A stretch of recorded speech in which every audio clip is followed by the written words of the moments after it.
온전한 11조를 복의 보증으로 삼아서 하나님을 시험해 보라는 말씀의 진의가 무엇인가? 문자적으로 구약시대의 연장선상에서 신약시대에도 율법적이고 문자적인 의미로서 11조를 내라는, 그리고 거기에 상응하는 그런 보상과 대가를 하나님께서 지불하시겠다고 약속하는 그 말씀은 여전히 유효한 것인가?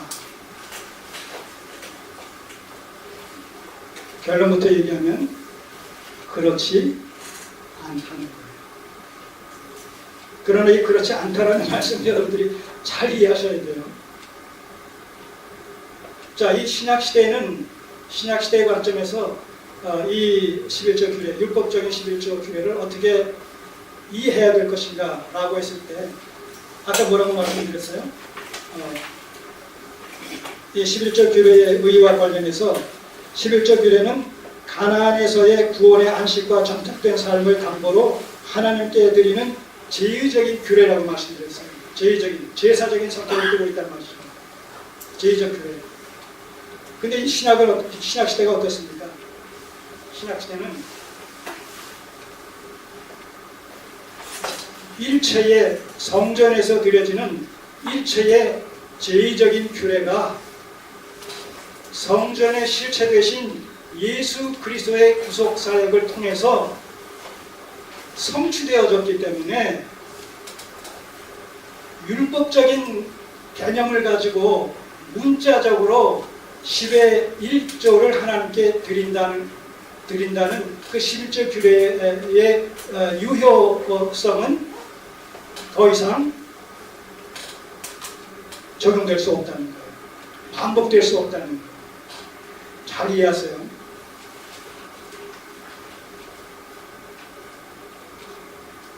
제의적 규례인 11조의 현대교회의 적용과 관련해서 성전 제의가 그리스도의 구속사역을 통해 성취된 신약시대에는 문자적이고 율법적인 조세 규정인 11조 규례는 더 이상 유효하지 않더라도 유효하지 않답니다.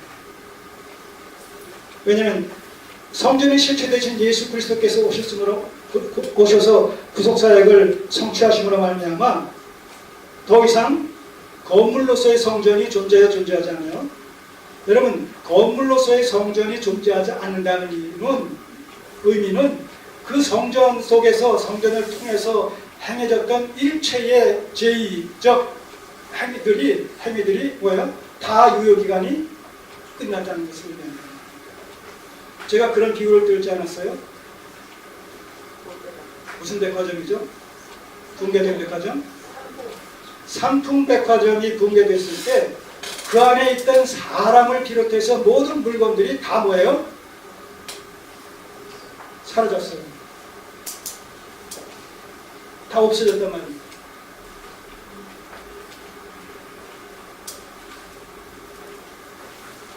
미국의 무슨 빌딩이죠? 그 비행기 충돌로 그냥 마르르 무너지는 UN 빌딩인가? 무슨 빌딩이죠? 그 안에 있는 모든 것들이 다 사라져버렸다는 거죠.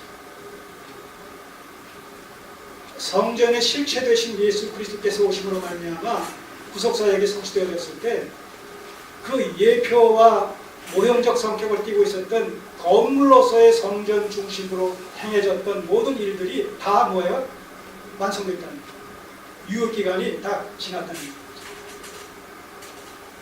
그러면 건물로서 성전 안에서 행하던 모든 것들, 그러니까 일체의 이 제사, 짐승을 잡아서 석주제사를 드렸고, 뭐 번제를 드렸고, 화제를 드렸고, 뭐 석곤제를 드렸고, 화목제를 드렸고, 그런 제사 지금 지냅니까? 안 지냅니다. 안 지내죠. 모든 절기 지내잖아요. 안 지내잖아요. 안식일을 구약적 배경 속에서 지킵니까? 안 지키잖아요. 묘기년을 그대로 적용시킵니까? 희년을 그대로 적용시킵니까? 안 지내잖아요. 다 그리스도 안에서 성취되고 그리스도 안에서 완성됐단 말입니다. 그런 문제는 그리스도 안에서 성취됐다고 완성됐다고 하면 더 이상 문자적으로 율법적으로 지키지 않는다라는 것으로서 모든 것을 끝나버리느냐? 그게 아닙니다. 끝나더라도 뭐가 여전히 남아있느냐라고 했을 때 거기에 담겨있는 원리와 원칙과 사상은 그대로 있다는 것이죠. 자, 예를 들어서 6월절에 대해서 출애굽기 12장에서 6월절을 얘기하면서 이 6월절을 이스라엘 백성들에게 영원히 지키라고 했습니다. 영원히 지키라. 그러면 참 이스라엘의 실체된 참 이스라엘은 교회 아니겠습니까? 그 교회가 6월절을 액면 그대로 구약적 방식으로 영원히 지키라고 했으니까 계속 지켜야 된다라는 논리가 성립되어지는데 그럴 수 있습니까? 그럴 수 없다는 거예요. 왜냐하면 6월절 어린 양은 예수 그리스도를 표상하고 있기 때문에 6월절 양 되신 예수 그리스도. 그러니까 예수 그리스도의 십자가의 죽으심은 바로 6월절 어린 양의 죽음에 대한 하나의 실체화된 사건이기 때문에 그리스도 안에서 더 이상 6월절 어린 양의 죽음은 필요 없고 또한 그 6월절을 구약적 배경 속에서 지킨다는 것도 의미가 이제 다 없어졌다는 것이죠. 그러면 그 영원히 지키라는 그것은 어떻게 된 것이냐, 공동분해된 것이냐, 그게 아니라 6월절 어린 양 사건 속에 담긴 대속사상이 예수 그리스도를 통해서 예수 그리스도의 새 언약 안에서 성찬식을 통해서 뭐예요? 계승됩니다. 성찬식을 통해서 대속사상이 그리스도로 말미암아 실체화되어진 대속사상이 성찬 예식 속에 상징적으로 담겨져서 성찬식을 우리가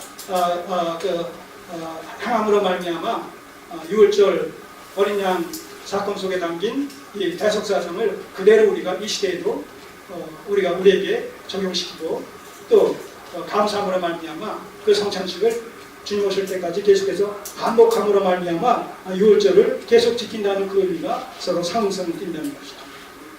자, 그런 원리 속에서 실제 또한 제2적 규례로서 성전의 실체 되신 예수 그리스도의 오심으로 말미암아 모든 유효 기간이 끝났음에도 불구하고 그 11조 규례 속에 담긴 본래적인 의미 뭐라고 했어요?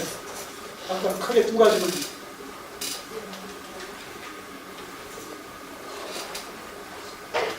모든 물질과 생명까지를 포함해서 우리가 갖고 있는 모든 소유가 궁극적으로 본질적으로 하나님의 소유다.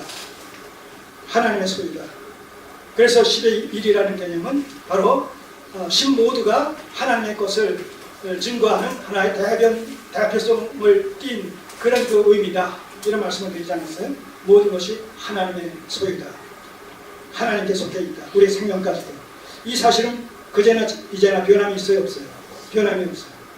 두 번째는 그 11조를 함께 분깃이 없는 레위인과 또 고아와 과부와 객들에게 경제적으로 어려운 이런 사람들과 함께 나눔으로 말미암아 구원을 공동체적으로 소유에 누린다라는 구속사적인 의미가 있다라는 이 부분도 여전히 우리가 이 구원을 교회를 이루는 구원, 교회를 이루는 신앙이라는 이런 맥락 속에서 봤을 때 여전히 이 시대에 그대로 적용이 돼야 하는데요. 계승이 된단 말입니다. 자, 그렇다면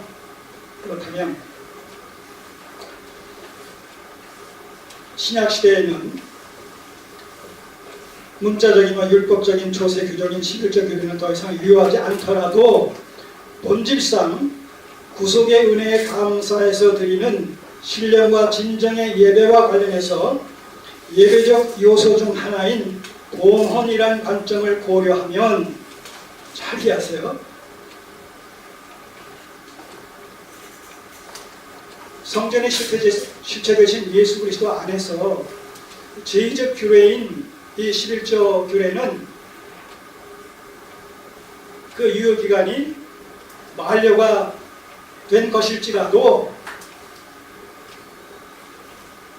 그 원리와 정신은 그대로 살아있단 말입니다. 그 원리와 정신이 그대로 살아있다는 그것을 지금 무엇으로 설명하고 있느냐면 본질상 구속의 은혜에 감사해서 드리는 신령과 진정의 예배와 관련해서 예배 요소 중 하나인 봉헌이라는 관점을 고려하면 신약 기자는 이 부분에 대해서 뭐라고 얘기합니까? 특별히 연보와 관련시켜서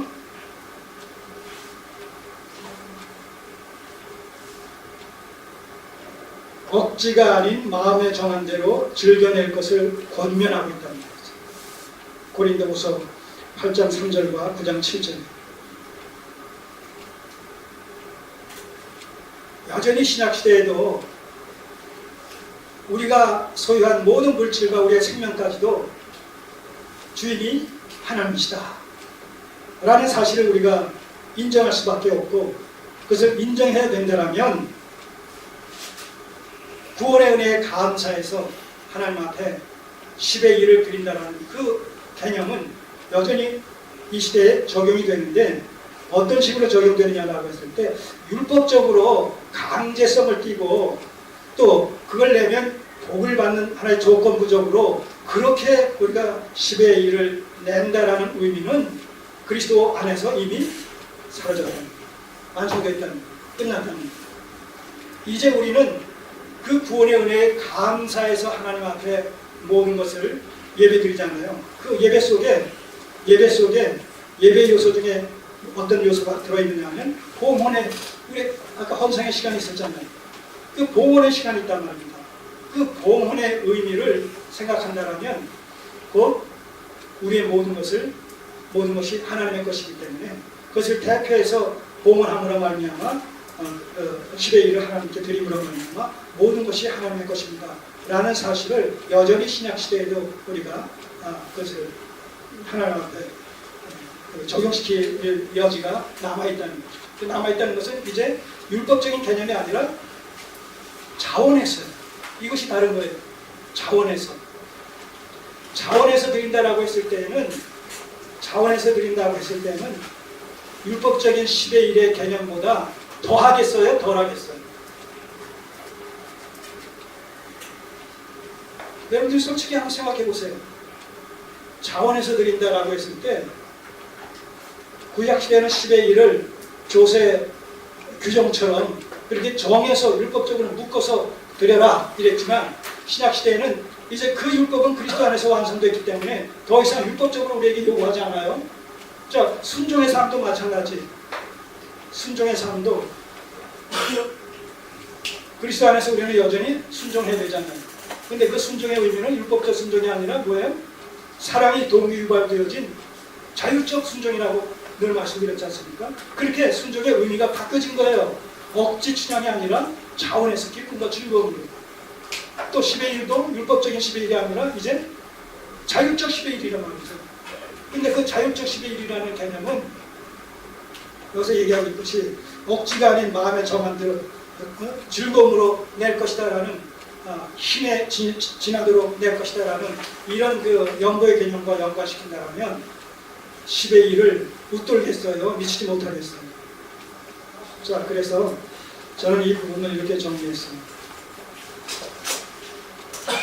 신령과 진정의 예배와 관련해서 예배적 요소 중 하나인 봉헌이라는 관점을 고려하면 전쟁 승리의 감사함으로 아브라함이 멜기세덱에게 드린 자율적 11조의 개념과 자율적인 11조의 개념과 인색함과 억지가 아닌 마음에 정한 대로 즐겨낼 것을 권면하는 신약 기자의 제안을 참고해서 적용하는 것이 바람직하지 않을까.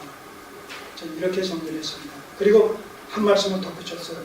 그것은